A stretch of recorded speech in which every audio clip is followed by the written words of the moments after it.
She's obviously looking for some excitement in her life. She definitely finds it in more ways than one. You know, she's a character who'd never been in love and who'd never really experienced so much because she spent so long, you know, becoming, you know, getting good at her job and finding like life in that. And I think for the first time she was living a life that she kind of wanted. She found love. She obviously had, you know, this big part of her that she couldn't control.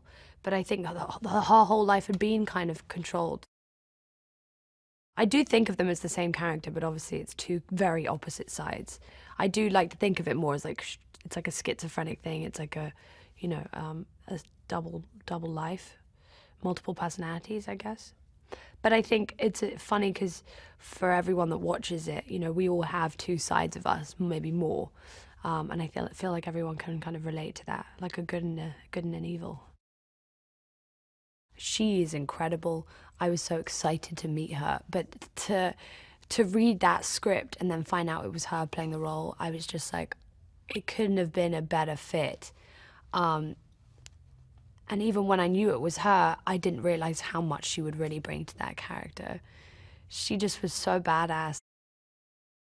I don't really remember seeing a movie where, you know, the women got such important, you know, badass roles in a sense where they were always kind of the sidekick or the kind of love interest, or, you know, obviously there are more male characters in this movie, but the women, I remember reading it and I was like, oh my God, the girls have the best lines. Like, they come out and they're just unforgiving and extremely strong.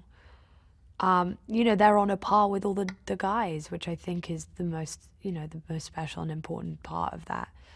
I don't think it has really been done before like this. I mean, especially with Wonder Woman as well. It's important to find the women's stories in this comic book world.